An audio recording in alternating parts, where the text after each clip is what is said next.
Hello. I don't know how I would describe my relationship to Reddit, really. You can see my karma score there of 259. That's gone down recently as I've become a little bit more combative on the platform. That's just about allowing for the fact that sometimes a joust can lead to a better outcome than a situation in which people are trying to be very polite and avoid stepping on each other's toes. Sometimes you want to have an actual micro fight. Sometimes you want to have a real deal, big fight. But in any case, none of these are really fights because they're taking place largely anonymously over the internet. It's just really a way to encounter some reflections of yourself in the projective arena and hopefully grow a bit as a result of it. So I'm always trying to pay attention to that old Jungian notion that the things that annoy you in others are the things that you've failed to integrate, let's say, in yourself so far. I followed that wisdom and it's worked very well for me. Anyway, about Reddit, this is a post that caught my eye and that I think maybe I have some things to say about. In any case, it's a post that I think will be fruitful for me to think about a little bit on camera. So I thought, why not? So let's read it. This is posted by a user named Risk Faith, and the title of this is Effects of Advanced Anima Integration That Jung Did Not Account For. What on earth has the modern man created? That's an interesting little parenthetical statement. I might want to unpack and think about that a little bit as well. So let's read the post. So the shadow has been integrated, and a man has integrated his anima to a superlative degree. I have read a vast amount of Jung's literature, all of the heavy hitters, and he does not cover in depth the effect of the natural order of things that end-game anima integration causes. Now, that's actually very interesting for me to read because I've wondered that.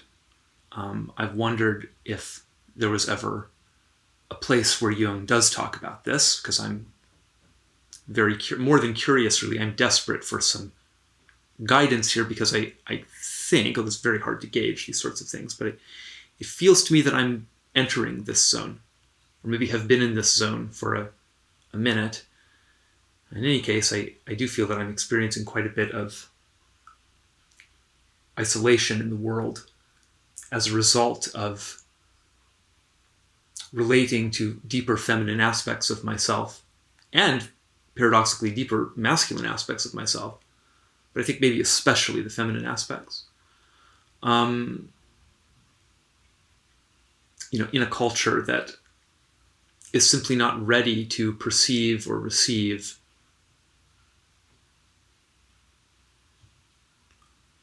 I think fundamentally a man who is emotional, but in the integrated way.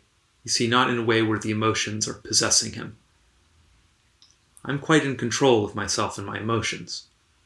It's just that I've achieved that without repressing them. So you see, I think it just makes people very nervous to see a man be emotional because they think it's going to lead to a loss of control.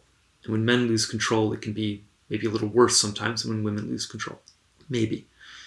At least, let's say, in the physical domain.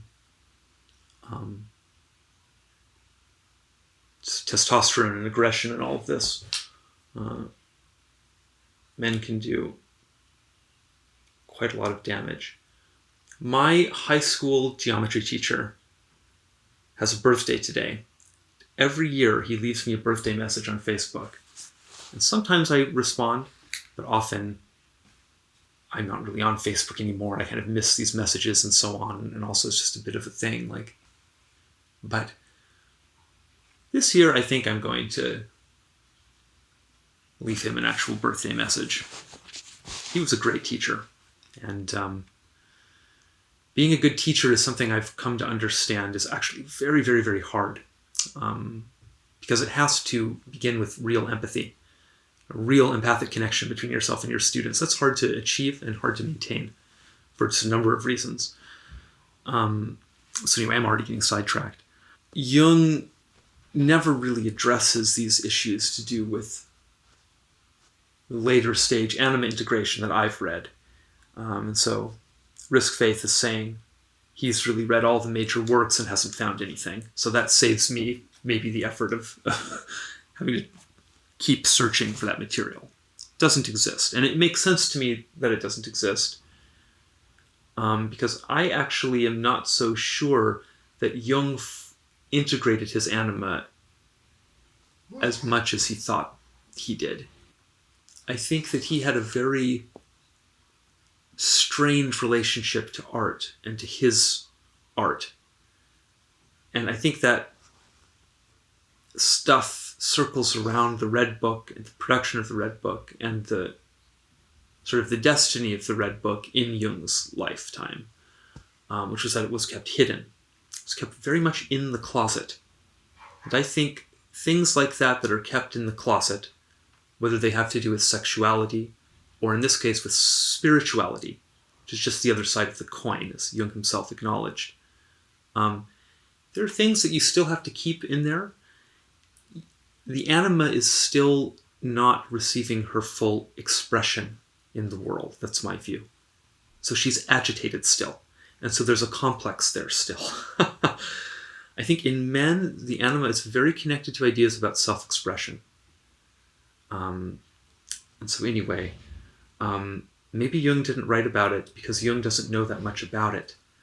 That's something I've also come to realize recently, is this, the degree to which I still tend to idolize Jung and project that mana personality onto him. Jung was just another fool, you know? A very smart fool, a very courageous fool. The fooliest of fools, you might say, in a certain way. He just took the dive, you know? And that's both wonderful and terrifying because it means that really there are not a lot of answers here in the end. Jung was someone who was an experiencer.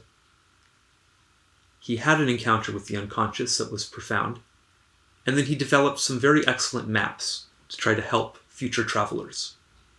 He also developed a clinical practice around this stuff. I don't mean to ignore that. It's simply less my focus, perhaps. I'm more interested in this notion of Jung as a journeyer who left us a travelogue of some sort. And so I think that things like this subreddit, it's a little silly to take something like a subreddit this seriously, but it's very, very good that communities like this exist now. Because in this domain, the domain of depthy psychoanalytic business, all we really have are the shared accounts, you know. There really isn't much theory about this stuff. Not really. There are just descriptions, taxonomies, maps, models. Those are aspects of theories, but the theory itself of, let's say, a unified theory of the psyche, what is the psyche, and let's say a psychodynamic theory, a workable one that connects up with systems theoretic ideas in a meaningful way, as rigorous as that could be made to be. You know, nothing like that exists.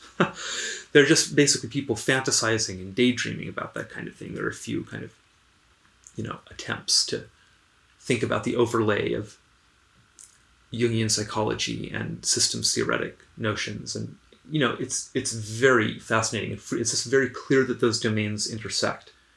It makes sense if you think about the nature of symbolism as something that recedes backwards into nature. It's all natural systems, so it's going to have the predictable features of natural systems. So let's say complex adaptive systems. One thing we might know about the psyche on the basis of an observation like that is that it probably is stratified into layers or levels. Anyway, that also tracks what we find in the brain, especially in the visual cortex. You know, it is organized that way as well. It's just a matter, though, of how information tends to organize itself. It does it in an emergent way that builds on previous stabilities and complexities to form sort of more at higher integrative levels. So that's just a feature, that's a mark of nature's authorship, of its style in a way. Since the psyche is something authored by nature, I think we ought to expect that it's going to preserve those basic stylistic elements in the end. And so if you look at the maps and models that have been made of the psyche, particularly the artistic ones that are more tuned in probably to intuitive processes, I'm thinking here of things like Dante's levels of hell, They all have this quality.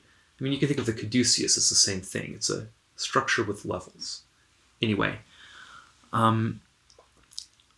this is my style here on this channel, is I start reading a bit of text and then I float into a bunch of related ideas and then I zoom back down into the text. It's a bit of a freeform process because I find that's most useful to me on the playback. It's a bit of a kind of a psychodump, alchemical journal kind of idea. I psychoanalyze myself in the little video box after the fact and wonder about the things I was avoiding saying and the things I did say and so on. Anyway, Jung doesn't know, we don't know. What we have are experiences and attempts to share and document those experiences, and sort of corroboration by observing the shared aspects of our experiences. So once the archetype has been sufficiently integrated, projection comes to an end. Now that, I guess that is something that Jung says. I wonder about that. First of all, I think that projection is something that is operative in many areas simultaneously in the psyche. In a way, the whole thing is a big projection machine. So as long as it's running, projections are happening. I mean this just in the sense that your raw visual perception of the world is projective in nature. The reason that it's projective, here, let's get the drawing tools up now. The reason that your visual perception is a projection is because you don't know anything directly about the external world. You have a complex, ambiguous situation. That's called reality. And then you are a complex, ambiguous thing as well. You're something that's an animal. And you're kind of surrounded by this complex, ambiguous situation. And it's your job to understand what's going on. And so what you've done is you've evolved a bunch of sensors that take measurements of about change occurring in this situation. And then you've developed a very complicated computer, basically, of some sort. It's your brain, which is nicely lateralized into two hemispheres. And what it's going to do is it's doing many things, of course, but mainly it needs to understand something about the environment in order to make decisions, to take actions in that environment. That's like the basic evolutionary problem space. And so it's observing these states of change. And on the basis of that, it's trying to construct an internal model of the world outside. And then it's that model that it experiences in its, what I call its experiential field, as if it were reality. So that's what you see, literally what you see, and what you hear, what you smell, and what you touch. None of that is direct information about the outside world. It's very precarious information that's been filtered through many, many levels of, literally levels in the visual cortex of image analysis and extraction, just to try to figure out what's going on in this pixel buffer that we have on the retina. It's making all kinds of complicated inferences on the basis of that. And then it's kind of rendering that into some kind of re-display of it, like a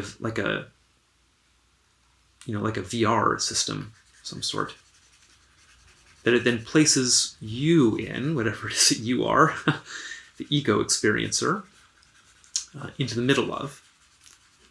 And while you're awake, that thing is synchronized to live data from your senses. But while you're asleep, maybe it's freeform, and things are bubbling up from the unconscious and the collective unconscious and so on.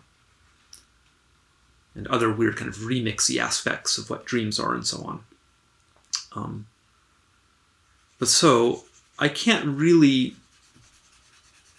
think in the end that integrating an archetype makes the projection go away. What I think happens is integrating an archetype dissolves a lot of the sort of complex related energy that was happening around or because of that archetype. So before that archetype might have been very constellated for you because of these underlying complexes. And then it's kind of integrating the archetype or dissolving the complex, like what's causative of the other. It's a big kind of alchemical loop at that point. But at some point it dissolves that. It doesn't solve the problem, it dissolves it.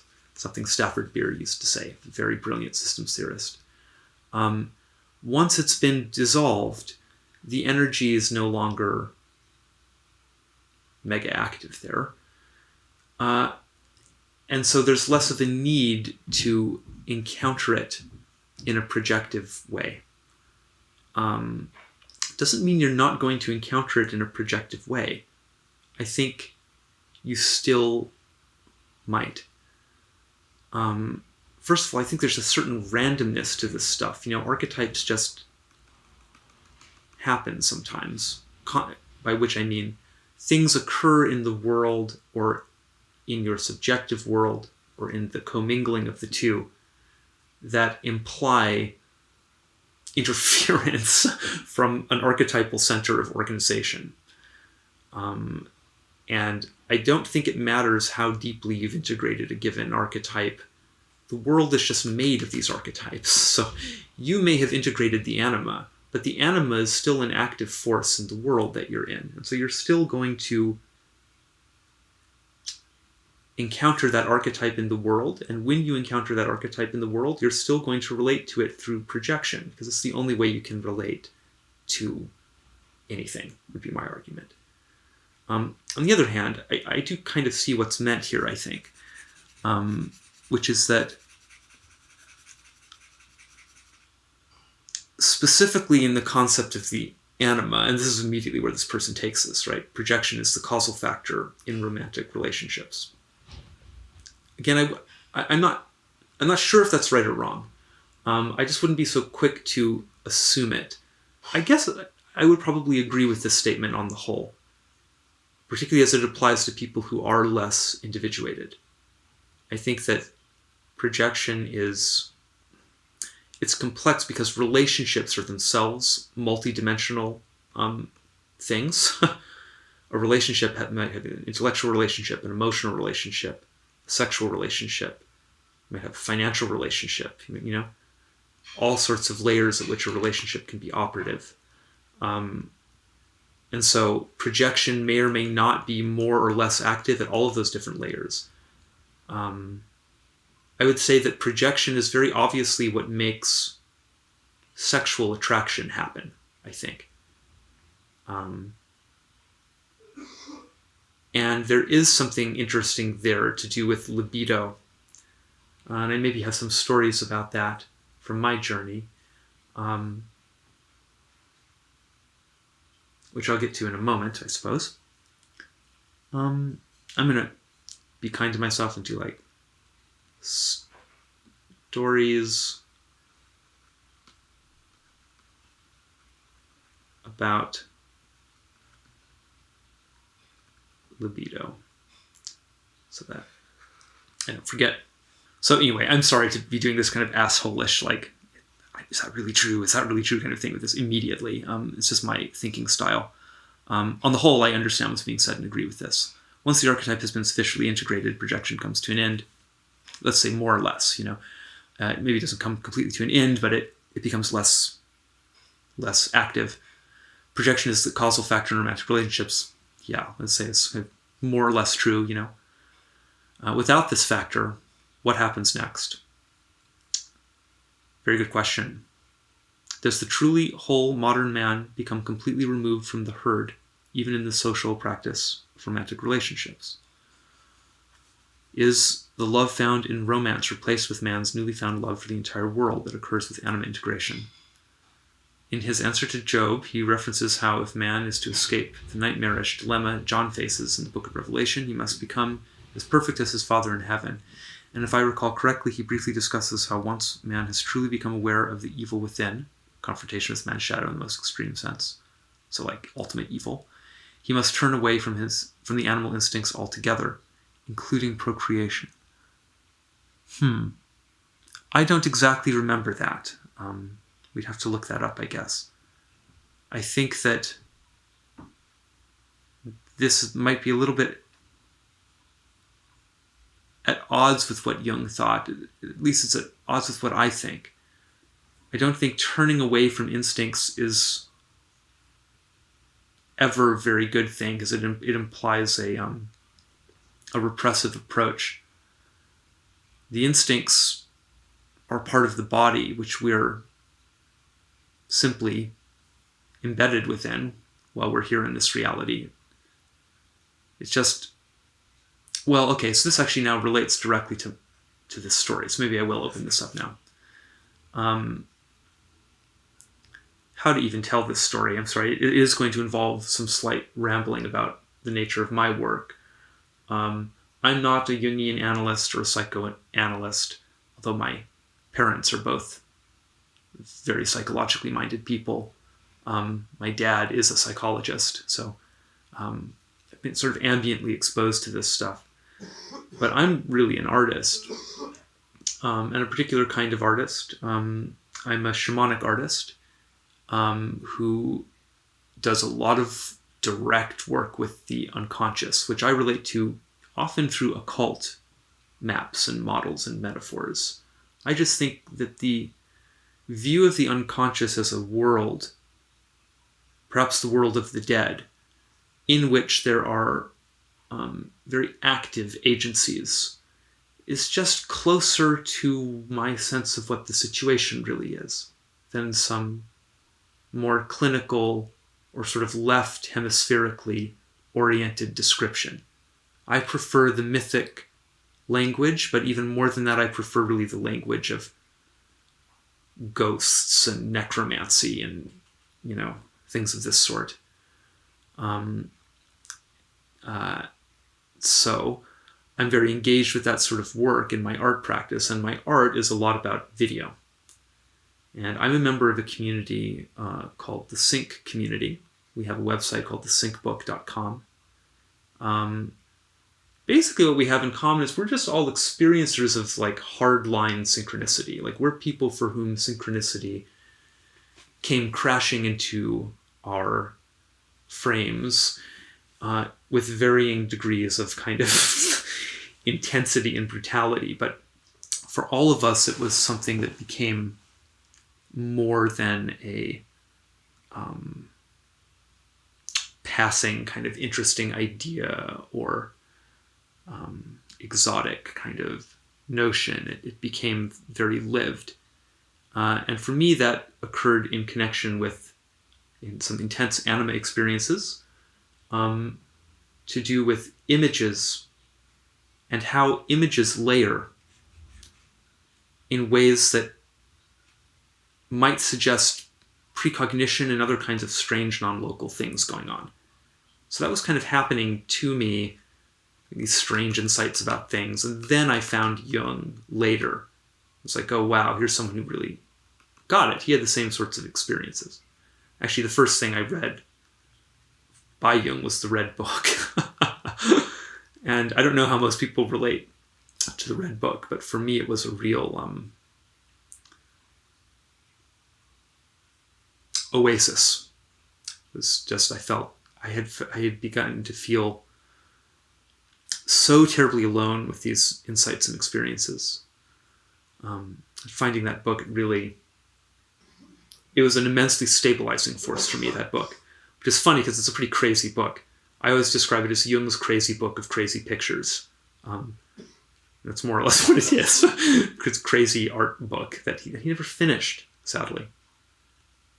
Only wrote 191 pages of it. But anyway, part of my practice involves something that I call video alchemy. And it involves a bunch of strangeness to do with synchronicity, precognition, and 9/11 as a mass sort of witnessing event in which just a lot of conscious attention, a lot of libido was focused on this particular image at this particular time. This was the broadcasted aspect of that event that interests me. I don't even know if in particular many aspects of that event interest me, but it's definitely like a main vein of my research. So anyway, I had just completed a major dive on a film called Hellraiser 3. And Hellraiser 3, I don't want to get into all this actually at the moment. It's just this huge other topic, but I made a breakthrough in my 9/11 sync research in that video. It was a very taxing video to make. It was an alchemical procedure in many ways, because that film, Hellraiser 3, also reflects issues to do with my sexuality and other issues to do with my personality and my past. And so that film, I mean, this is essentially how it works. When you're doing video alchemy, you're interfacing with the film in a projective way.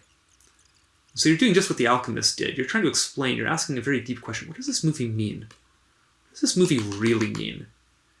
And if you know a little bit about this stuff, you might think, what does the movie mean unconsciously? What were the unconscious concerns that might have made their way into this film, either from the personal unconsciouses of the directors and so on that made them the writers and so on?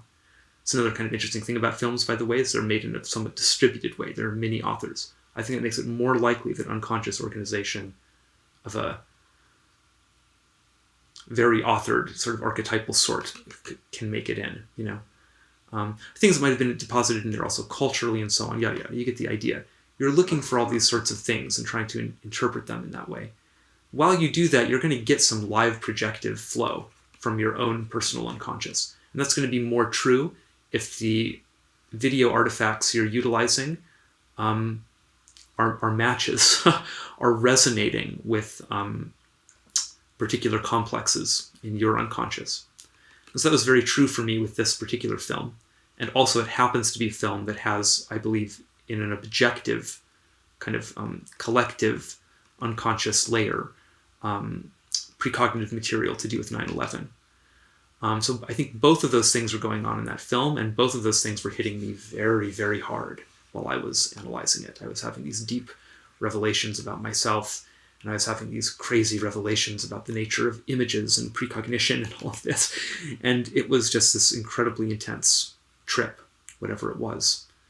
And incidentally, this is something I do on this channel. I've just been sort of documenting my video alchemical expeditions, whatever they end up being. In the end, it might just be diaries of a sort of person who's so creative they're maybe a little bit crazy. But that might be descriptive of most of us on this sub. And most people who become interested in this Jungian approach. It's really mental health tools for creative people, for people who have imaginations. That's the thing about it. I mean, everyone has an imagination, but some of us have imaginations that are very powerful and active. That window is just very wide. And for us, that causes particular problems, I think, that need to be addressed in particular ways. I think Jung had that problem, and that explains his particular complexes, I believe, complexes he had to do with art making, which relates very much to the anima.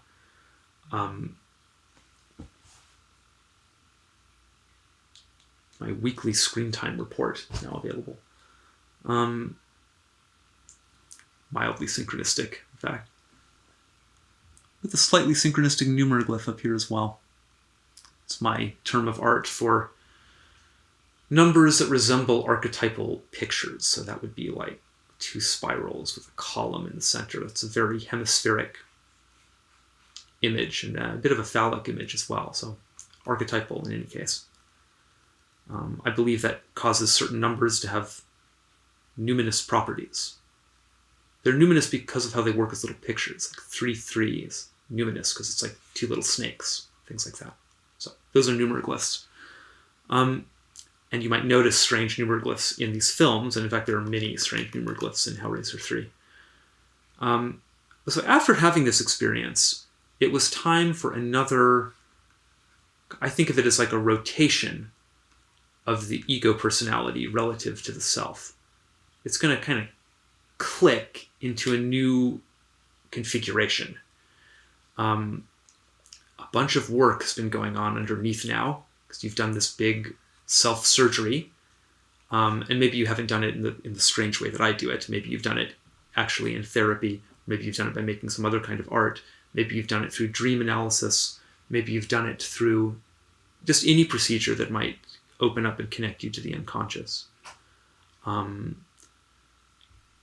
This is a very supercharged way to do it, in my view. And so it's like, this was like very heavy surgery for me. This video in the end was like 7 hours long. I think there was like 14 hours or something of raw footage that I cut. I don't remember exactly. I tend to exaggerate. Maybe it was slightly less than that, but it was at least 10, I would say. 10 hours is me talking about this movie intensely, you know. And then I had to edit all that, and it was this like, I came out of it in this strange kind of almost derealized state. But it was a state I had learned to anticipate. It was time for the self to show up in some way. And whenever that happens, when I'm about to personality shift, it's funny because individuation has this continuous spiral-like feel to it, but it also has the feel of like major kind of plateaus being reached. That's why I like this kind of clicking gear metaphor. It's like all that work happens underground, and then it like a big bunch of it kind of chunks up at once. And during that transitional phase where I'm moving from the old personality to the next personality plateau, and I can't stress how bizarre and real this has been for me. Like the sound of my voice, the way that I just carry myself, and so many things about my personality, and about my persona have really undergone, it's an interesting slip, profound transformations over the last several years of doing this work. And so when I'm in that transition, the next big transformation plateau is about to be reached, some very predictable things happen. My top level description of this is that it's like the aliens are landing. Things simply get very, very strange, first of all. By that I mean that the clip and the kind of meaning intensity of synchronicities amp up to infinity. It starts to become like, how to describe? Everything is a message. Everything is a code. It's all of divine significance. There isn't a single droplet of water, not an air molecule out of place. That's the subjective impression, It's like you're in the garden of God now, very clearly. And in that state, my libido disappears. I mean, it completely disappears. Not just my sexual libido, that disappears for sure. But just in general, my desire for anything.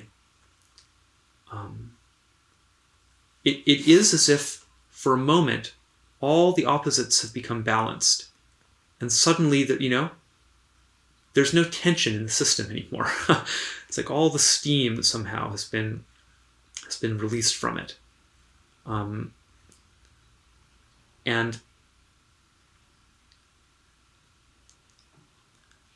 I know there are people on the sub who have experienced that state. I know there are people on the sub who have not yet experienced this state. I would say that it's actually a rather, for me anyway, it's a rather sickly sort of feeling, actually. Now that doesn't do it justice. It's not quite right. It's not that. It's not the same as being sick. It's there's a perfection in it. But I just mean that my overall impression is that, like, I'm this animal who's come into the radiating field of some very complicated alien diamond thing that I just have no way of understanding. It's properly transcendental. And it's just kind of, it's like a traumatic thing almost. It's just completely kind of, my abdominal muscles are clenched right now. Like tightly clenched, recalling this story. So I really felt this that day. It was just like, I was so,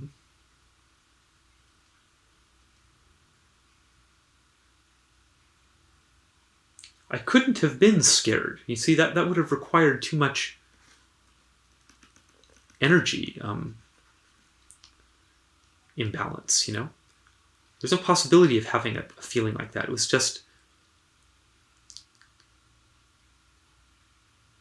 it's almost like being poisoned or paralyzed. It is a kind of nirvana state. You've left the wheel, sort of. Not really, because you still need to eat and etc. And if you look at like ascetic people that sit and meditate all day, okay, that's a heart radiating positive heart chakra energy, let's say. People who do this constantly can only do this because they exist in societies or cultures that facilitate it in some way, or because they have developed some kind of very communal-based system, like at a monastery or something, where they all farm and are able to subsist that way. But these folks are not participating in history exactly. And I'm not sure that this is such a good state in the end. I think trying to maintain this neutral state, you know, because there are multiple ways to achieve it. I think you can get there with pure meditation. And I've gotten close with meditation. But this thing where it's all the stuff together, where it just feels like you've boarded the mothership, like the synchronicities are happening, and there's this strange flattening of the opposites and all of this. That one, I think, can only happen in the context of a personality transformation.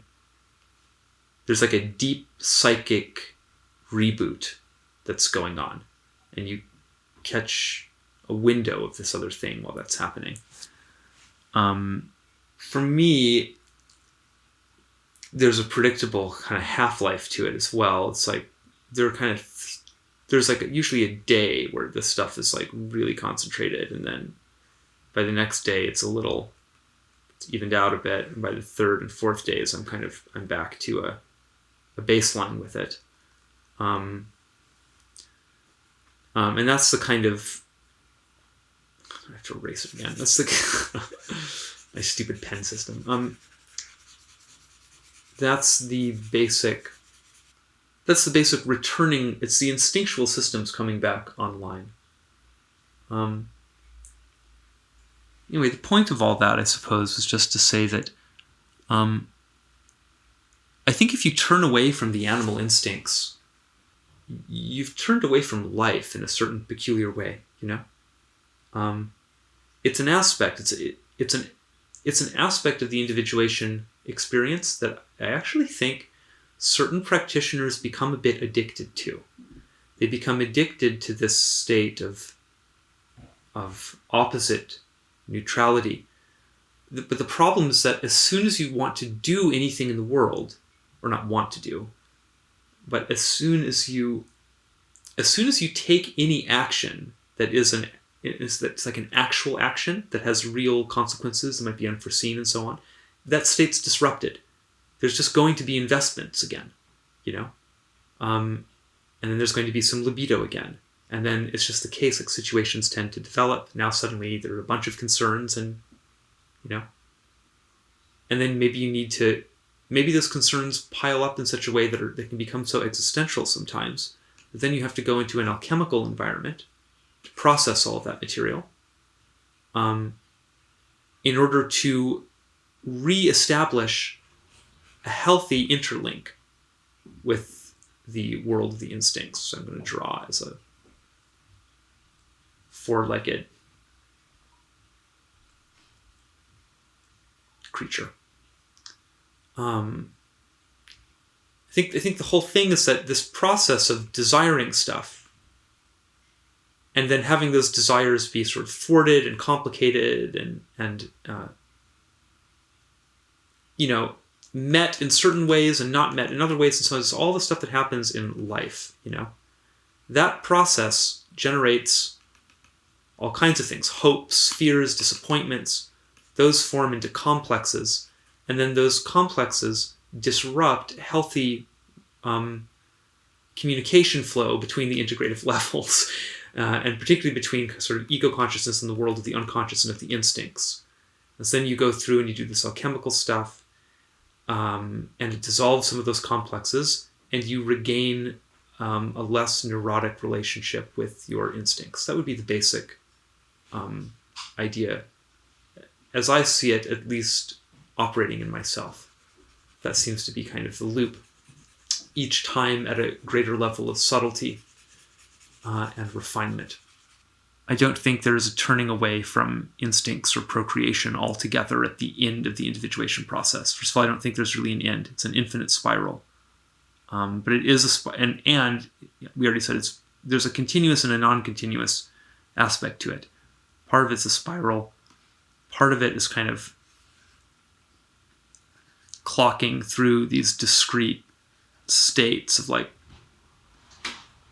personality shifts, Actually, I imagine it more like it's mini concentric rings, There are tiny personality changes that are happening quite quickly, larger personality changes that are happening at kind of a medium rate, and then like bigger personality changes that happen very, very slowly. So at the end of completing that Hellraiser 3 video, a major outer rotation had been completed.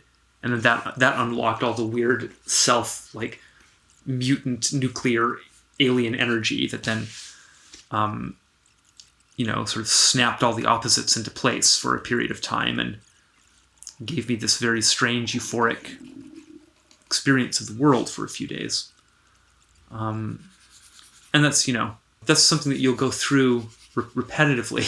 The first time you hit one of those, you'll think it's the end of the world, and it is in a sense. It's the archetype of the apocalypse coming into play there, which is quite related to the self. It's going to seem like that's it. You've become God, and you're going to have all kinds of weird, inflated ideas about it, probably. And then somehow it'll happen again, and then again, and again, and again, and then eventually you'll just come to understand that it's part of this larger process taking place. And yes, you are God, of course, but you were already, and so is everybody else. It's more about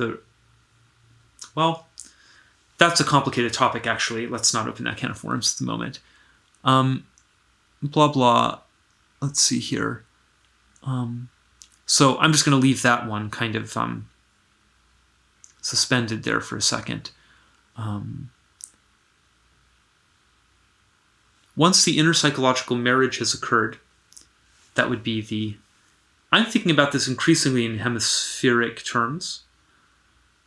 The union of the left and right hemispheric convergence. But then, of course, the question is, what is that tracking in reality? What is the right hemisphere doing? What is it representing to us about reality? It's not just about something internal. It is somehow an external union as well. So once the inner psychological marriage has occurred, what use does real-life marriage have in terms of fulfilling a psychological need? Now that's a very interesting question. This is such a deep question, actually. And there's this next statement: how could a woman ever be able to project her imago of the masculine onto a man with such a deeply integrated anima? in turn what happens to a woman with a deeply realized animus. Again, I would point back here to certain issues to do with the body. My belief is that human beings evolved in particular contexts, and those contexts have become embedded in our instinctual matrix. So I think there's a very basic human need for companionship that doesn't go away because you do more psychological work and realize that you are an independent whole being that doesn't, in a strict sense, doesn't need anything, because you're connected to this transcendental something we call the self. We're all connected to, and that transcends us as individuals. So it gives you that view, it gives you that context. But on the other hand, that kind of thinking, what to say about it? So this is not very practically useful here on planet Earth. Here on planet Earth, it is not true that you don't need anything. You need things. You're very dependent on your environment to exist and to thrive.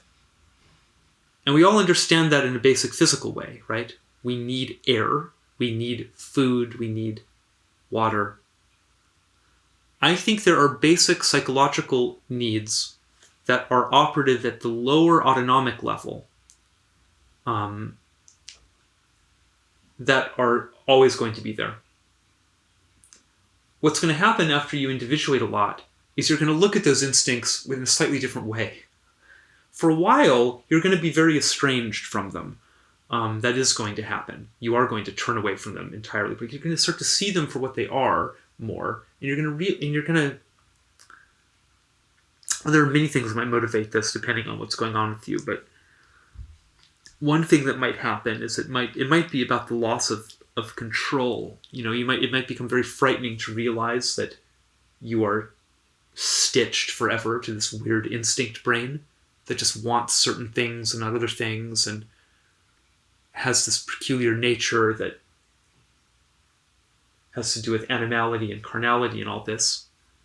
And you might, therefore, in your sort of fear of that situation, reject it in some way, reject the world of animal instinct.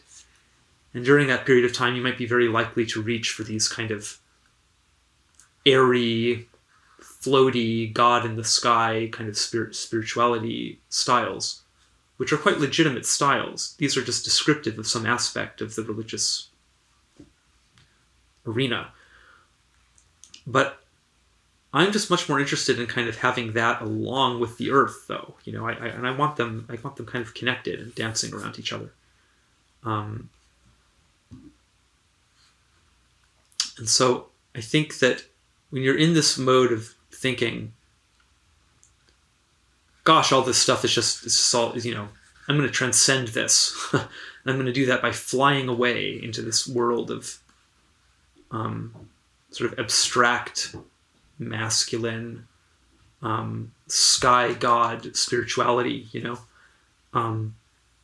This is actually precisely a sign of a missing anima. It's the anima and the kind of the chthonic anima that's going to connect, that's going to ground you back to the earth and back into the world of the instincts. Excuse me.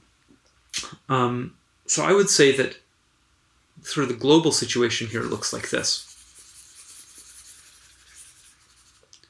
And I should say that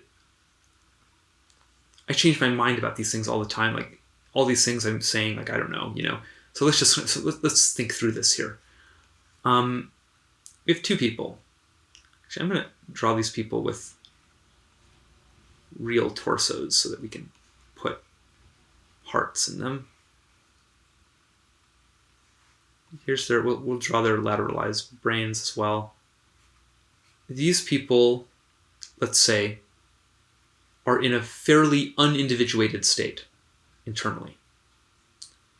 So a whole lot of their identities are unconscious to them. They don't know themselves very well. And let's say that there are many, many things they don't know about themselves. Let's say it's really pretty bad in this case. So it's not just they don't know about these crazy, big, sort of divine aspects of themselves that we talk about here sometimes on r/Jung and elsewhere on 6th century. Let's say they don't know very basic things about themselves. Let's say it's like this. Let's say this person is a scientist, and this person is an artist. However, this person was told in some way, or had experiences in their life that communicated to them that it's very silly to be an artist, that you can't and you shouldn't be an artist. And so instead, this person has gone into some kind of a scientific line of work. So this person is actually an artist, kind of on the inside, unconsciously. It's all repressed now. But outwardly, they resemble a scientist. Meanwhile, we have a symmetrical situation over here. This person grew up in a home where science was really devalued. Maybe they grew up in a religious home or something like this. And so internally, they resonate more with this sort of stuff. Again, it's repressed. And again, outwardly, they're trying to sort of imitate some kind of a creative or spiritual persona or something.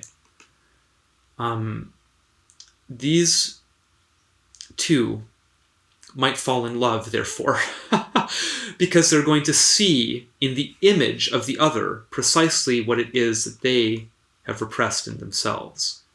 So there's an interesting sort of counter-projective dynamic happening in situations like that, where you are learning to relate to aspects of yourself that are still unconscious through your partner. And it's true that that is what motivates a whole lot of the energy in relationships during that phase of life. When I was in my 20s, this was active in various ways for me in my relationships, and in my sort of one big relationship that carried me through my 20s. So it might be like that. It might be that you have two people that are quite individuated. First of all, I guess I should say here is that I've found that to the extent that you're actively living in the world, you can never become so individuated that there aren't still going to be dark pockets forming in your psyche. It's just going to happen as a matter of kind of usage. It's like, I don't know if people remember from the very old days, like, and actually, I don't even know, do you still have to do this on,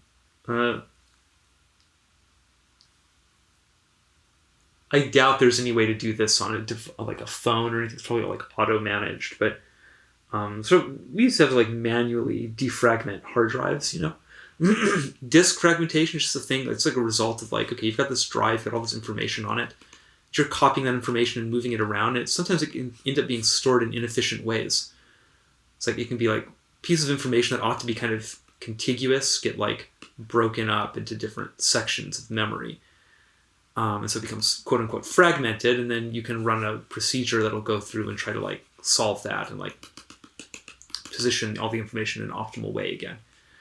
I think that's a pretty good basic model for thinking about this other stuff. As you have experiences in the world, things are simply happening too quickly and with too much layered meaning and potential meaning and so on for you to consciously deal with it all. Your conscious awareness is just not that bandwidth rich. So a whole bunch, that's why we have an unconscious. So a whole lot of that stuff, the implications of all these things that are happening, the subtle sort of things you might extrapolate about the future on the basis of what's happening, and various other complicated aspects of the things that are going on in your life are being dealt with primarily unconsciously. I think there's always the possibility, therefore, of meeting someone who is going to resonate for you some unconscious aspect of yourself or of your life, or some little complex that's formed. I just think this idea of the kind of fully individuated person is a bit of a myth in the negative sense. What is this doing? Stop it. It's complicated. It is and it isn't. There is a certain sort of threshold after which I think it's fair to say a separation has been achieved between, let's say, broadly individuated and non-individuated people. It has to do with that first big arc around the spiral, where you really get sort of the first big, like, high-level picture of the thing. That's a big moment. It just is. Like, oh, wow, okay.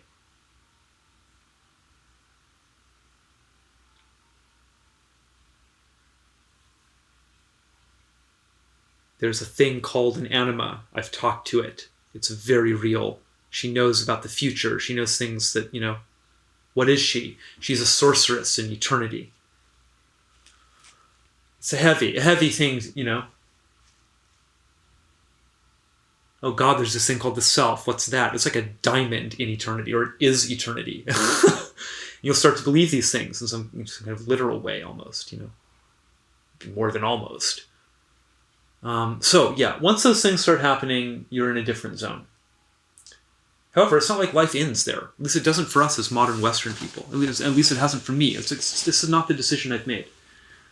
I did not make the decision to try to remain in the state, pursue a kind of ascetic existence, despite the fact that I have a shaved head and look a little monkish at the moment. That was just a New Year's madness thing motivated by various insecurities and just also motivated by the fact that I still have certain like nervous things that I do. When I have longer hair, I tend to kind of like itch it and pull at it and stuff, and then that gets a little annoying, and so I often feel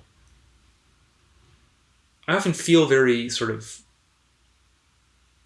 calm and at peace after buzzing the hair back down. So it is actually just a sort of another weird cycle in my life. I don't tend to get haircuts. Just buzz it down and then let it grow. But anyway, I wanted to go back into the world. And so here I am back in the world, living in Brooklyn, working. Actually have a steady job, about to get maybe another steady job. How it goes, Working on my creative projects, working on all this stuff. Still doing all this video alchemy, still doing all the synchronicity research. Trying to meet people and form relationships. Platonic, non-platonic, doing all that again. It's very weird and difficult to do those things in this new state. So far, I feel like I've been maybe a little kind of like critical of this post or something, but I don't really mean to be ultimately.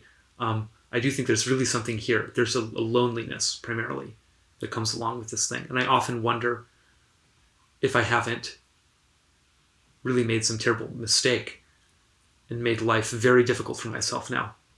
Because it does have that aspect. So I want to talk about all that here in a moment. I'm just going to get through the post here first.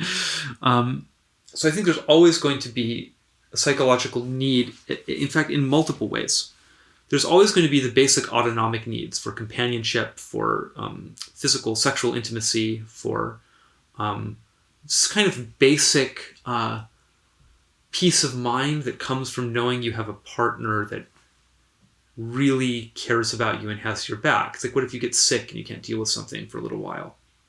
Or what if there's some situation that requires two people to do, and it's just, all your friends flaked on you. It's like, well, your significant other probably wouldn't, So there are very good reasons to be partnered that have to do with fulfilling. It's like, even if that stuff isn't true exactly, right? Because it isn't really true.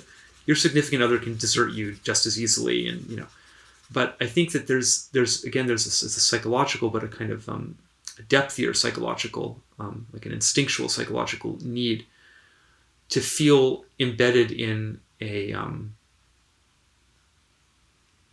domestic partnership of some form for most people. I don't mean to sort of erase people who don't have that desire. There are definitely people who just would much rather prefer to be alone. That's not me, though. And I don't think that's probably most people. Not even introvert. I'm very much an introvert, but I need my close circle of friends. And really, I think for me to really be happy in this basic instinctual way, I need a lover of some sort. At any rate, it's just been the case that, I went without that for a number of years. While I was having my confrontation with the unconscious, that eventually led me into various degrees of isolation, which is necessary for that work. But again, I detect here a bit of a kind of a fantasy, let's say, it's both a fantasy and an unfortunate reality in a way, because there is like I said, there is an isolation attached to it. But it's maybe different than the kind of isolation you might imagine until it happens. I don't know. But there's going to be those basic instinctual needs. And I also think there's going to be still higher order psychological needs. Again, to do with this fact that if you're living in life, participating in life, you're just going to be generating little complexes. And I think that there's just a tendency in the Jungian thinking to overemphasize the utility sometimes of the internal direct connection to this stuff. That like once you do that, then you no longer need to interface with external projective material, whether that's with your partner or with anything else. Like I said, I do this stuff just with video, It's like you can use projective material, external material, in a way that helps you do. Who's to say that that's a less good technique than direct internal active imagination or something? It's all just ways of relating to the interior. And I think that things happen in the live, social, projective context between two people that are not replaceable by any operation you can do on the interior. So I just think that we never really lose the... I just think there are always reasons to talk to and interface to other human beings that track various sorts of psychological needs regardless of your level of development. However, there is a shift in the sense that you will no longer feel that you need another person in order to be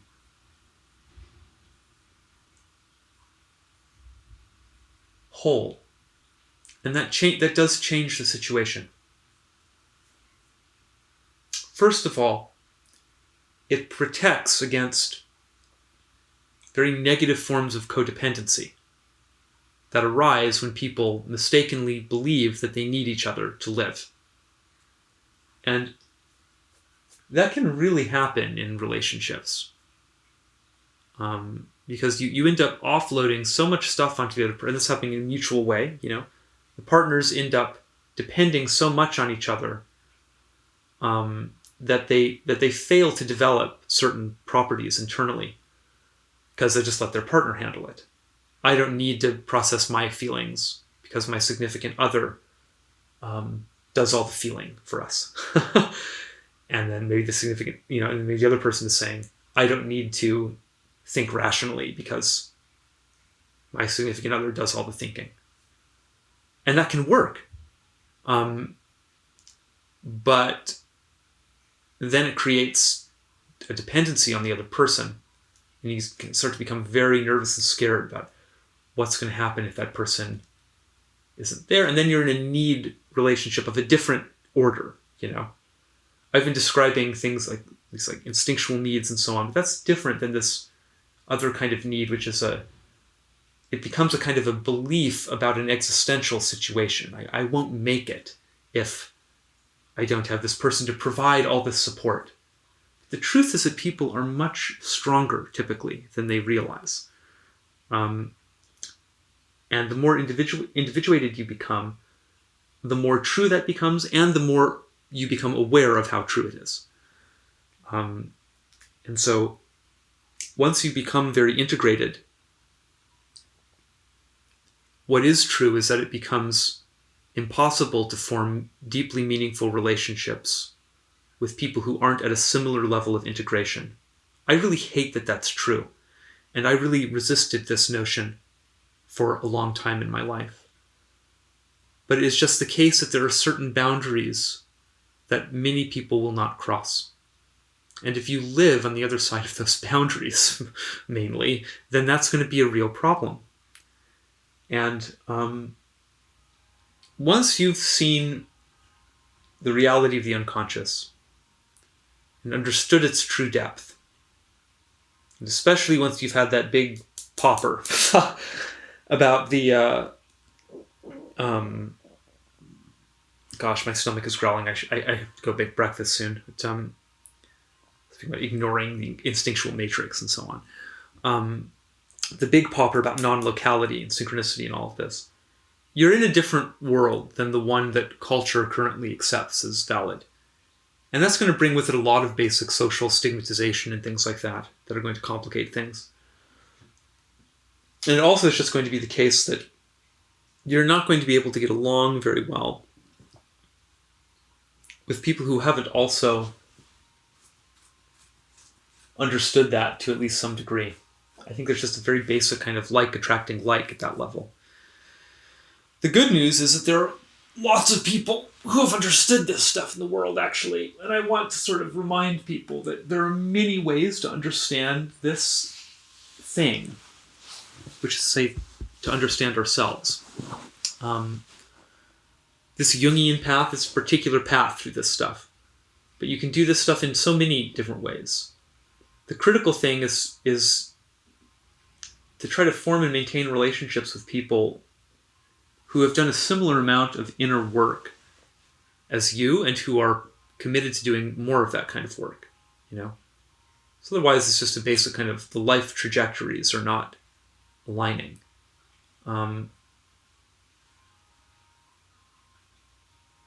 So how could a woman ever be able to project her imago of the masculine onto a man with such a deeply integrated anima? Well, she won't be able to be, to the extent that her image of the masculine remains one-dimensional.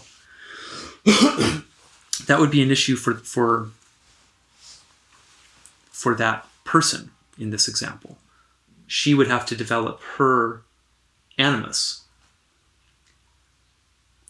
As my anima has developed, she's become more androgynous. I find that very interesting. The more that my anima has become integrated, the more that my anima has become like a real woman with many shades, including masculine shades and things like this. And so I don't have any trouble projecting my anima onto women with strong integrated animuses. That's just what I'm looking for. That's the sign of another integrated person. And I found that those people, there's two interesting things here. First of all, those people are going to be rarer. So it's just true, like the pool of potential partners, like, you know, when you were less integrated and everyone else around you was less integrated, then you could have related in a coherent way with lots and lots of people. Now you've made yourself into a little bit of a freak in some sense, this individuation thing. I mean, just in the numerical sense. You're a bit of an outlier now. And so now you're looking for other outliers to connect with. And it's just going to be sparser. And you might think, and I have thought, shit, I'm doomed. You know, what are the odds that I'm ever going to meet someone who's at the same level? But what I've found is that some kind of weird synchronicity love magic thing starts to happen. It just seems to attract these people towards you. And I've witnessed this in just many domains, not just in romantic domains. Also platonically, you know, I've found friendships and things they're actually very, very, very improbable, I think. If you think about the levels at which, You have to, like, many points in in personality makeup have to, like, correspond to form, like, a deep, amazing friendship or bond, you know. Somehow I think that the isolation that comes with this is mediated a bit by some kind of synchronistic effect.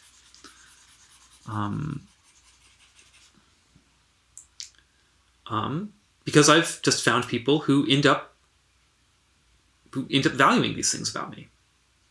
They value the fact that I have a very integrated feminine aspect and that I'm very in touch with my feelings and so on.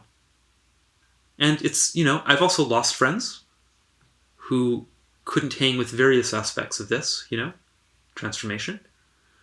That's very sad. And I've wept at the loss of some of those friendships. But I've gained friendships as well. So you're changing, you know, if you're going through this individuation thing. Your external environment is not going to remain static. And your sort of friendship, social environment is not going to remain static. Just know that although it is going to be very lonely for many long stretches, that there is some kind of strange business working against the numbers. I really believe that. Something astrological, probably. A whole other can of worms. In turn, what happens to a woman with a deeply... Well, just the same problem. And I've talked to some people online and some people in real life, who have had this kind of problem. They face particular... This is another topic, but they face particular sorts of challenges. It's true. Although it has a lot in common with the male situation. So this type of woman is usually shamed by the mass man. Sorts of derogatory remarks. Yep. And I would say that the opposite is true. This type of man, a man with an integrated anima, is often shamed by the mass woman. In subtler ways, maybe, but it still takes place. Jung was clear that he was pioneering on unstable grounds. Yes, that's true. And he pondered whether or not he was tampering too much with nature by delving too far into the unconscious side of things. Yeah, I think we all have that feeling. Because we're operating on ourselves, you know? Probably a bit dangerous. Is being a monopersonality really that worth it? This is hard for me because I don't think I really began this work with this desire, at least not consciously. I didn't think, boy, I would really like to become a monopersonality. It's more that just like really strange stuff started happening and I wanted to figure it out. Once people come across a man with an integrated shadow and anima, he becomes the target of powerful projections by the mass man. Usually, why is this not? This is just broken. Accompaniment of great suspicion. Think Jesus. So this is a weird thing now because I'm going to compare myself to Jesus. That's just a thing that, again, we are all going to partake of on some level on this journey. Of course, I don't really mean it in this particular way. I mean it in the ways in which I have resonated the story of Christ in my life, in the small ways in which I've resonated it in my life. I have definitely experienced this kind of thing along this journey. Started happening right away. People that used to know me in other phases of my life somehow found my YouTube channel, heard me talking about all this crazy stuff. And particularly the people who themselves were a bit mentally ill projected a lot of fears about mental illness and so on onto me. In fact, I was feeling at that time kind of mentally quite healthy. But I got panicky phone calls and emails from people, and I think this stuff follows a pretty particular trajectory often. And I want to try to sketch it here really quickly. This is a bit of a tricky one. Let's see. It's a basic thing about Christ and the crowd, and then the crucifixion and all this. It's like you become the whole man. Now, I already said it's a spiral thing. You're never, you know. But let's say basically, you become whole in this way, and it makes you a kind of magnet in the world. People sense the authenticity. They see that you're bringing your entire presence to situations and all of this. And so that makes you very attractive to people. And those people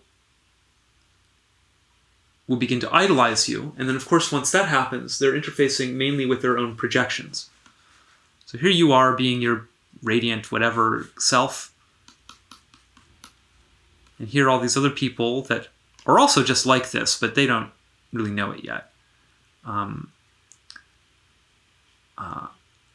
And they see this, and they see, oh gosh, and they like my description of this.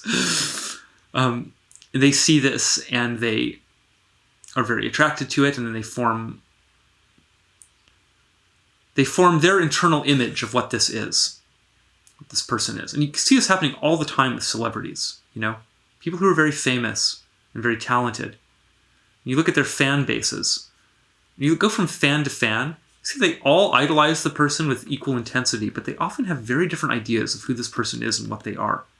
And if you were to do a basic psychoanalysis on the image that fans project onto onto the people they idolize, I'm sure you'd find that image tracks various, probably a kind of an interesting inverse way, various personality aspects of the person doing the projecting. But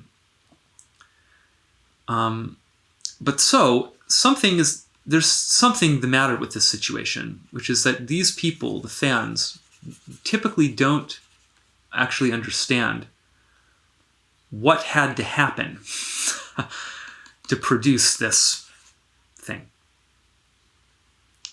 Mainly a lot of suffering and reckoning with very deep and dark forces had to happen to produce this level of integration. And that's stuff that these people are often much too terrified to acknowledge in themselves still. And especially because they can't acknowledge these things in themselves. They really don't want to acknowledge it in external people, and they really don't want to acknowledge it particularly in this thing that they've idolized, because they're not really relating to a human being here anymore. Now they're relating more to a god on the interior. And inevitably, these people are eventually going to do something that's going to shatter this image a bit. Perhaps some things are better off left unconscious, or maybe not. Yeah, I don't know what to say about that. That's really, I would say that's quite an open question.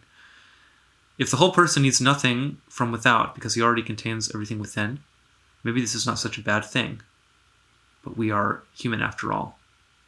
Okay, we made it through the body of the text. I have a few more things to say about it, but I think I'm going to break to eat lunch and also to clean up some storage. We have more recording space. The terrible thing about it is that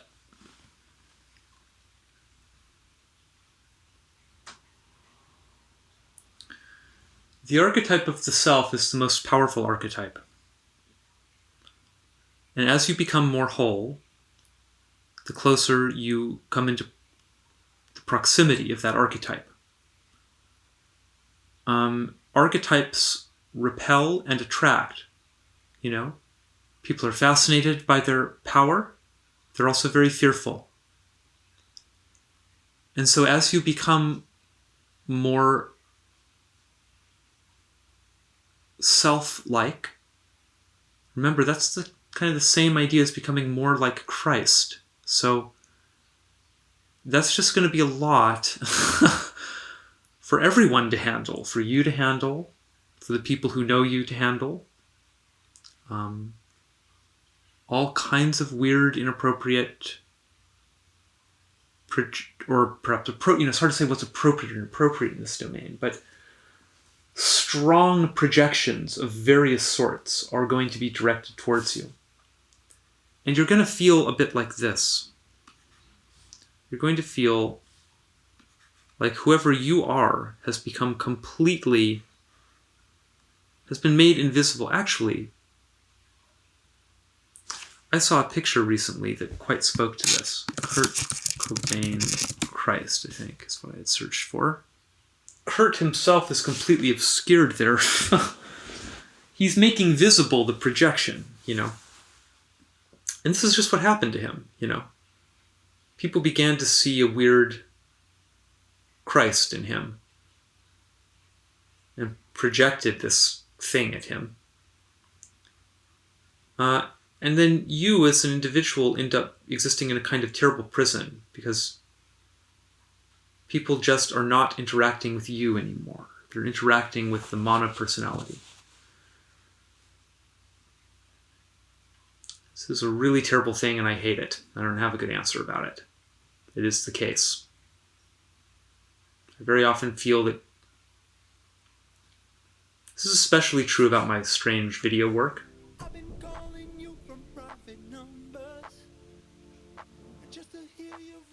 I just feel that the more potent that my art practice gets, and the more comfortable I get in my own skin, and I get really just being myself and expressing myself, the more,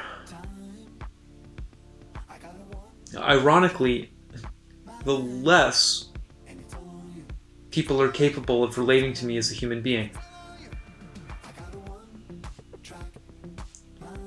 And I don't think there is a solution for that until everyone else gets on the boat too, you know what I mean? Once people see Christ within, it won't be special anymore to see it in other people. Because I can't look at Kurt Cobain as some kind of Christ mana personality.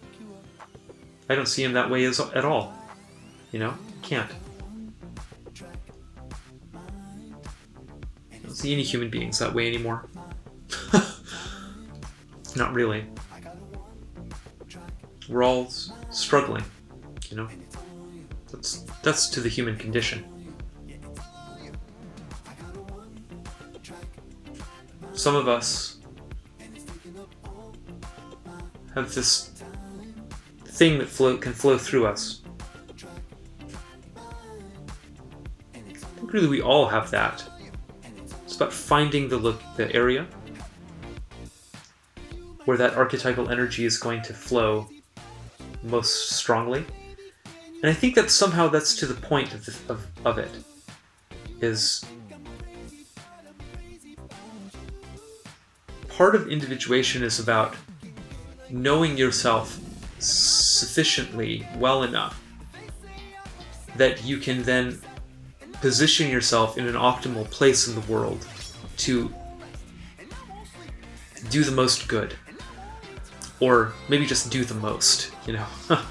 Not sure. There are interesting ethical questions to do with all of this. But some people find their space by accident, you know, or by destiny, by something nudges them in and they go like a rocket. But sometimes you have to learn what it is that makes you unique, what your particular archetypal constellation is. And if you know that, if you can come to know that consciously, maybe you can a little bit consciously orient yourself in the direction of a life that would allow that to be expressed in its fullness. And if you're thinking about that kind of thing and doing that kind of thing, that makes you both very different from other people and exactly the same as other people. Because everyone's doing that. I'm just describing a very basic, idea. It's just figure out what you want and then, or perhaps what you need, and then orient in the direction of it. Learn from the journey so that you can improve your chances of, getting to where you orient and orienting in the right direction. And there are meta concerns there with this stuff, by the way. You don't want to overload yourself with this kind of psychical surgery. You have to pace yourself a bit. Give yourself some breaks, some downtime. On one level, it's very hard to think about issues like this because the unconscious is something very, very mysterious that we don't understand very well. And so fundamentally, we just really don't know exactly what we're talking about with this stuff. And so, because of that, it, of course, isn't entirely clear that what Jung calls individuation, this whole thing, is or is not a positive development, ultimately, in people. Or just at what level of analysis we're even thinking about it. I mean, one level of thinking about it is it's just Jung developed some survival techniques to help you get through a psychotic episode, and that's what happened to him. Maybe that's what happened to me, and maybe that's what, or continues to happen to me, or something, or maybe that's what happens to other people like this.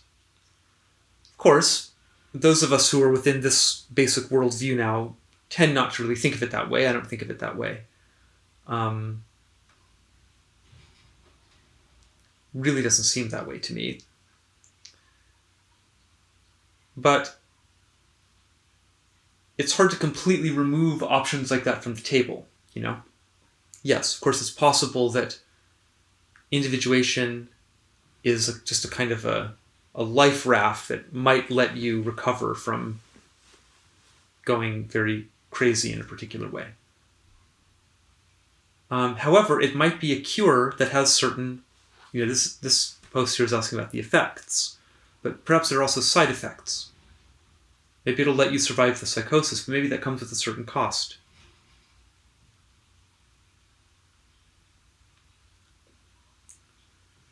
Now, again, I don't think this, and Jung didn't think that.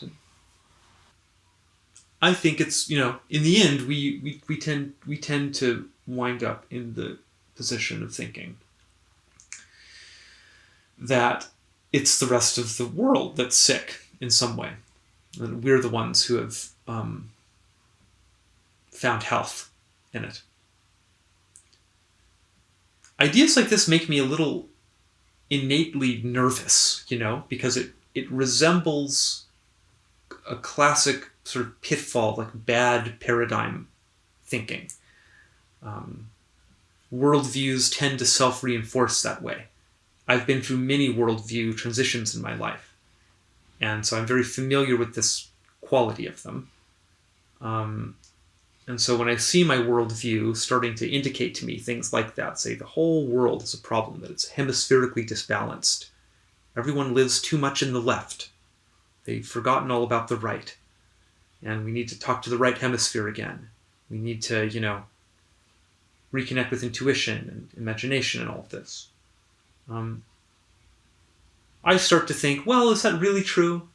Or is that just the predictable attitude that as kind of aging, jaded artist would develop, And the answer has to be yes, that is the kind of attitude that a person like me would develop. That just seems obvious to me.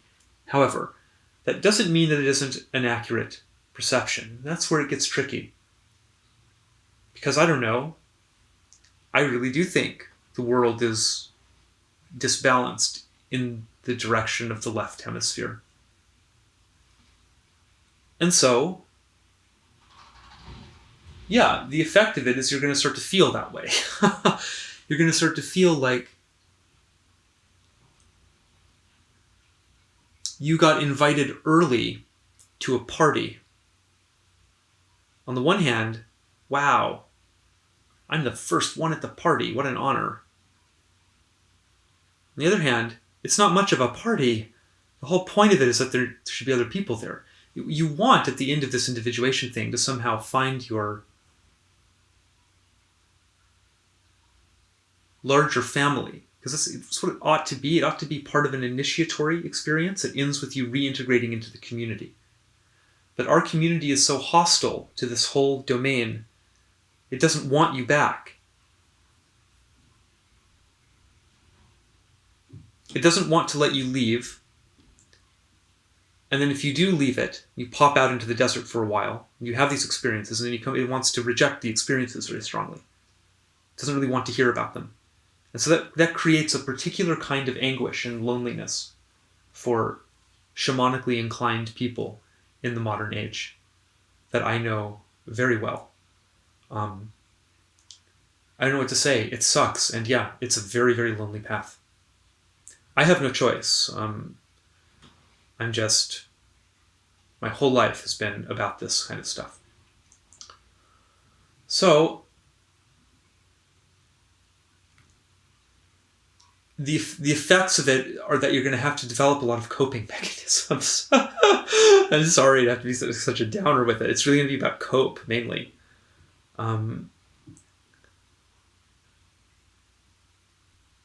You're going to just have to accept the fact that people are going to have weird reactions to you all the time. Oh well. Some people won't, and then those people are going to become very, very deep friends. I can say that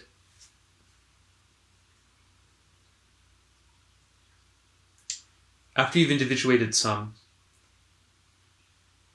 to be seen in your fullness by another person who's capable of seeing all of it is a profoundly rewarding experience that, in my opinion, is worth it. So this is asking the question, is it even worth it to do this? Now, I don't know that kind of thing will necessarily happen. It has happened to me in a couple ways, and it's just completely kind of changed my life in a very positive way. Because before, people liked me, but they didn't like me. They liked my persona, which was a persona I was very frightened of allowing to exist in true sympathy with my authentic nature. Because I was terrified that people would reject that true nature. So I had a predictable thing, which is a very sort of safe persona. But that means that almost none of the interactions I was having could be fully authentic. Now, okay, maybe I'm less generally well-liked. I'm not even sure if that's true. But there are, in general, I have problems now relating to people. That is true. I have more problems relating to most people than I had before. And I had a lot of problems before. Because I've always been weird in various ways and blah, blah. Now that's even more turbocharged in a certain way. Even, it's so paradoxical because on the other hand, I feel so much more deeply connected to everyone. That's this universal love idea in the text there. That's also true.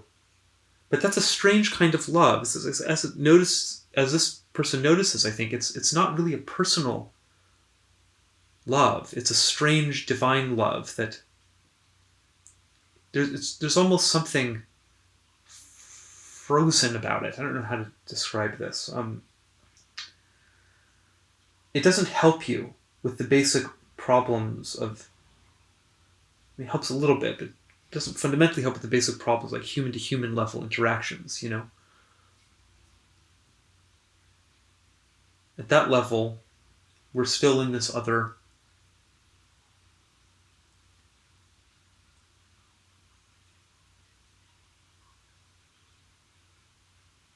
space of wanting to be loved precisely, not as just another human being in a universal kind of way, but wanting to be loved as an individual, as a unique statement.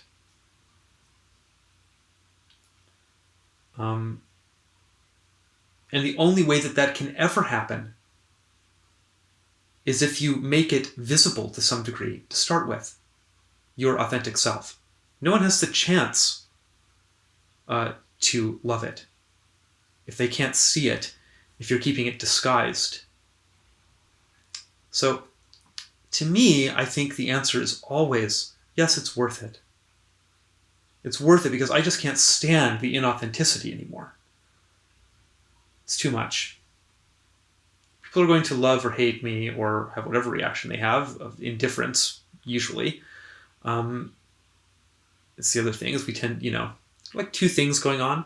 There are like real strange things where you can elicit intense reactions out of people to do with these kind of counter-projective effects and so on. There's also just a tendency towards inflation and to think that people give much more of a shit about whatever's going on in your head than they do. Most people are busy with their own lives, with their own problems. They're willing to kind of live and let live to a certain extent. I think it's another kind of liability, like myself, and it's kinds of people that are attracted to like Jungian ideas. We're often very introverted and very in our heads, and sometimes we develop a very weirdly, it's like paranoid kind of, plus like narcissistic attitude that kind of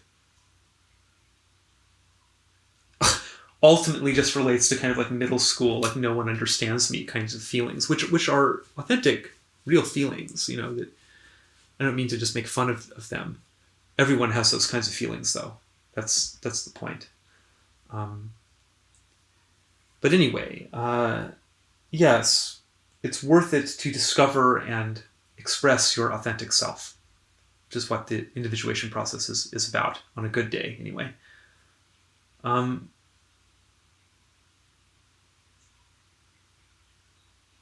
It's a painful, terrible experience that our culture provides no support for and doesn't understand at all and is very terrified of in many ways. And you will make many enemies doing it. And also you will, if you really do advance with it, you will be cast probably headfirst into this whole question of magic. And then that's going to become its own kind of intense problem for you, probably. It's given me a whole new anxiety set, because I worry about the causative possibilities with this stuff.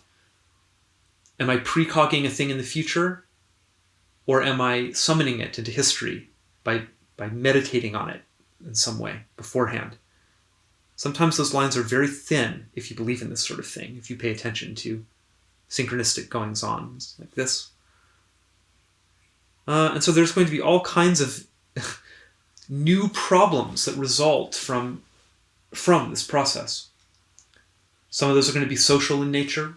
Some of them are going to be more purely subjective and internal, like figuring out how you relate to acausal events and things like this. Yeah, it's going to be a challenge. It's going to remain a challenge, probably. But my experience has also been that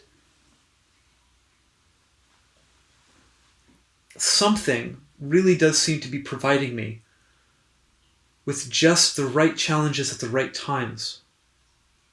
So far, I've been able to overcome them. Now, I have a lot, I have good support networks in my life and so on. I've had a lot of help, and everyone has that, so. I do want to issue a word of caution, which is that individuation, if you pursue it seriously, it's going to really disrupt your life. I mean, for me, it meant the end of a 13-year-long relationship, career change, and those were the least of it, So, yeah, it's the real deal. And I think, though, that a lot of the negative effects are more about culture lagging on this question of mental health pretty significantly. At least for me, a lot of my issues have been about trying to reintegrate into a world that just has no tolerance or fundamental understanding of any of these issues. And that's very, very difficult. And it does, I think, to be completely honest, it does make one feel often rather rejected almost, because I think I have some pretty important or useful things to say about some of these things. And it's just kind of, I'm sure we've all experienced this, like people just don't really want to hear about this particular topic. The unconscious makes people nervous. And if you're someone who's at a fairly advanced level of practice with this stuff, try to think back to what it was like before you understood anything about this. I mean, I think back to my early encounters with the unconscious, like, serious encounters with it, and just remember having no fucking idea what was going on. I mean, it was terrifying. And of course, you worry that you're going totally insane, and then you worry that you're not. And that's actually the worst worry. What if I'm not going insane and these things are actually happening? Because you see, you're so attached still to the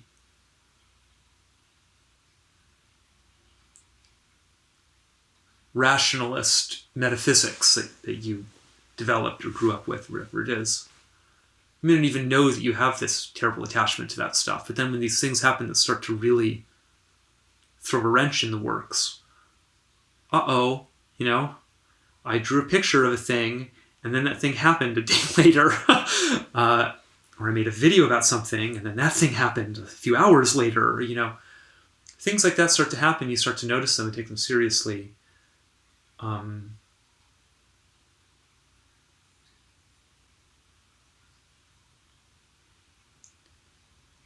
There's no easy way to get through that. I'm not even sure how I got through it. I don't think any of us are. That's why it's a transcendent function, eh? Something comes down from above and helps you through it. Otherwise you wouldn't make it. And then you return to the land of the living, more or less, and it's like, okay, here we are. All this magic is still going on, though. So that's very, I find it very stressful. I find it stressful to be around people that don't believe in this stuff and who don't notice this stuff. I don't know why that's so stressful. It's stressful because I'm constantly engaged in this other domain at the same time. Normal reality is happening and a dream is going on simultaneously. Symbols are constellating, numbers are following me around. If you were to express these things to most people, they would just think of them as delusions of reference. They wouldn't have the context. Couldn't have the context in many cases. And of course, these are now most people. This is why it's such an issue. This is most of the world. So I feel kind of nervous around most of the world. And then I have this kind of few close relationships. Mostly people in the sync community, but also a few people outside of it, with whom I don't feel that nervousness because we're all kind of on the wavelength, more or less. And it's not a matter of sharing an identical worldview or having exactly the same beliefs. I don't think any of us in the sync community have really the same idea in the end about what synchronicity even is. There's quite a range of views on it. It's not about that, though. It's just more about the tolerance that comes from people who have already been on the outside themselves. They get that aspect of it. They get that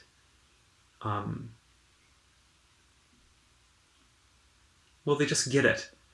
And it's important to be around people that get it, whatever that is. So in the end, it's not even necessary to define it. It's not necessary to say, what is individuation? Is it a good thing? Is it a bad thing? In the end, it's just something that happened. It sort of happened to me. Then I sort of started to pursue it actively. Then I really, at a certain point, wished I could put it back in the box. Because, as we've been talking about, it created all kinds of problems for me. And then I eventually reached my current mode with it, which is really a place of acceptance. It does track in some ways maybe sort of stages of grief acceptance, things like this. But